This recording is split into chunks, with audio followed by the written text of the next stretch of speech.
আসসালামু আলাইকুম ওয়া রাহমাতুল্লাহ। একটি বাঘ রক্তের গন্ধ পেলে যতটা না হিংস্র হয়, একটা মানুষ টাকার গন্ধ পেলে তার চেয়েও শতগুণ বেশি হিংস্র হয়ে যায়। জীবনে ভালো থাকার সিক্রেট কি জানেন? কারো কথা কখনো গায়ে লাগাবেন না। আপনার পেছনে কেউ বাজে কথা বলে থাকে ৩টি কারণে। নাম্বার ১, যখন তারা আপনার স্থানে পৌঁছাতে পারে না। নাম্বার ২, আপনার যা আছে তাদের সেগুলো হয়তোবা নেই। নাম্বার ৩, তারা আপনার মতো হতে চায় কিন্তু হতে পারে না। পৃথিবীর নিয়ম বড়ই অদ্ভুত। যার টাকা আছে তার মন নেই, আর যার মন আছে তার টাকা নেই। যদি জীবনের প্রয়োজনে নিজেকে বদলে ফেলতে হয় তবে তাই করুন। হয়তো কিছুটা কষ্ট হবে, তবুও যে তোমার মূল্য বোঝে না তার অপেক্ষায় থেকো না। যারা বেশি কথা বলে তাদের মধ্যে ভেজাল কম থাকে, কিন্তু তারা আবার ভেজালে পড়ে বেশি। বৃষ্টির সময় প্রত্যেক পাখি কোথাও না কোথাও আশ্রয় খোঁজে, কিন্তু ঈগল মেঘের উপর দিয়ে উড়ে বৃষ্টিকে এড়িয়ে যায়। তাই বিপদ আসার আগেই সকল সেফটি নিয়ে রাখুন, যেন বিপদের বৃষ্টি আপনাকে কিছুই করতে না পারে। কাউকে মনের ক্ষতস্থানটা দেখাতে নেই, কারণ মানুষের কাছে ব্যথা কমানোর মলম না থাকলেও কাটা গায়ে ছেটানোর জন্য লবণ থাকবে ঠিকই।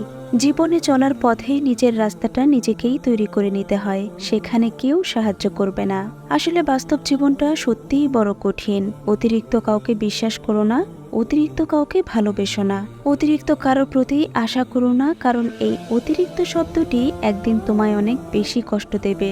একজনকে কেবল অন্ধভাবে ভালোবাসলে কোনোদিন পরাজিত হবে না, ধোঁকা খাবে না, প্রতারিত হবে না। সে হচ্ছে তোমার প্রভু, এক এবং অদ্বিতীয় আল্লাহ তাআলা রাব্বুল আলামিন।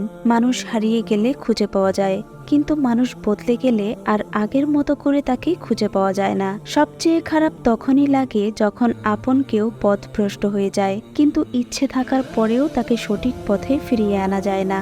যেখানে তোমার গুরুত্ব নেই, যেখানে তোমার কথার দাম নেই, সেখানে যাওয়া বন্ধ করে দাও। এটা কারো বাড়ি হোক বা কারো মন হোক। কাউকে কাঁদিয়ে কোনোদিনও সুখী হওয়া যায় না, কাউকে ঠকিয়ে কোনোদিনও ভালো থাকা যায় না। কারণ মানুষ যেমন কর্ম করে তার ফল ঠিক তেমনই হয়। নিজের মন খারাপ, নিজেকে ভালো করতে শেখো, কারণ তুমি ছাড়া আর কিন্তু কেউ নেই। সব বন্ধু পাশে থাকে না, কিছু বন্ধু সুযোগ নিতে আসে, আবার সব বন্ধু আপন হয় না। কিছু বন্ধু বিশ্বাসঘাতকতার মুখোশ পরে থাকে। যে ভালোবাসায় মানসিক শান্তি মিলে না, সে ভালোবাসায় বিচ্ছেদই ভালো।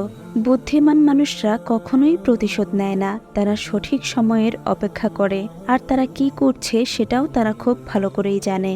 মান্যতা দেওয়া ভালো, কিন্তু ঠিক ততটুকুই যতটুকুতে নিজের মানহানি না হয়। সম্মান করা ভালো, তবে ততটুকুই যতটুকুতে নিজের আত্মসম্মান বজায় থাকে। আর গুরুত্ব দেওয়া ভালো, তবে ততটুকুই যতটুকুতে নিজের যোগ্যতা ছোট না হয়ে যায়। চুপচাপ থাকা মানুষগুলোকে কখনো দুর্বল ভাবা ঠিক না, কারণ তারা ভদ্রতা জানে বলেই চুপচাপ থাকে, আর এটা তাদের পারিবারিক শিক্ষা। বেঈমান কখনো কাঁদে না, আর স্বার্থপর কখনোই কোনো স্মৃতি মনে রাখে না। মন ভালো থাকলে সবকিছুই ভালো লাগে, আর মন খারাপ থাকলে ভালোটাও খারাপ লাগে, এবং এটাই হচ্ছে প্রকৃতির নিয়ম। তাই সাধ্যমতো চেষ্টা করবেন মন ভালো রাখার। সৃষ্টিকর্তার সান্নিধ্য মানুষের মনকে ভালো করে, তাই বেশি বেশি আল্লাহকে স্মরণ করুন, মন ভালো হয়ে যাবে। যে মানুষটা অল্পতেই অনেকটা খুশি হয়, সে কিন্তু সামান্য আঘাতেই অনেকটা কষ্ট পায়। আমি তাকেই রাগ দেখাই যাকে আমি অনেক বেশি ভালোবাসি। তাই কেউ যদি আপনার সাথে অভিমান কিংবা রাগ করে, তার সাথে উল্টো রাগ করবেন না, কারণ আপনার প্রতি তার ভালোবাসার একটা অনুভূতি আছে বলেই আপনার সাথে রাগ করেছে। কিছু মানুষ একজন নির্দিষ্ট মানুষকে পাওয়ার জন্য প্রার্থনা করত, অথচ জীবনের পরিস্থিতি এমন হয়ে গিয়েছে সেই মানুষটি তাকে ভুলে যাওয়ার জন্য এখন প্রার্থনা করে। কাকে বিশ্বাস করবি? কিছু মানুষ তো চোখ মুছতে মুছতেও এখন মিথ্যা কথা বলে। যতই কাছের মানুষ হোক, কারো কাছে মূল্যহীন হওয়ার আগে নিজেকে সরিয়ে নেওয়াই হলো বুদ্ধিমানের কাজ। মানুষ তার জীবনের ভুলগুলো তখনই ঠিক বুঝতে পারে যখন একটি ভুলের কারণে জীবন থেকে অনেক অনেক বছর হারিয়ে ফেলে।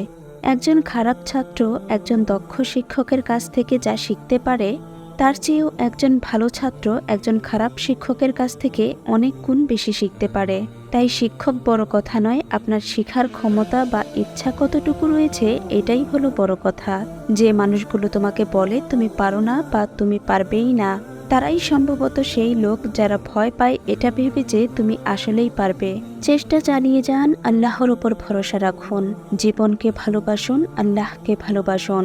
ইনশাআল্লাহ একদিন আপনি সফল হবেনই হবেন। প্রিয় ভাই ও বোনেরা, আপনি যদি আমাদের চ্যানেলের নতুন দর্শক হয়ে থাকেন তাহলে অবশ্যই এখনই আমাদের চ্যানেলটি সাবস্ক্রাইব করে আমাদের সাথেই থাকবেন।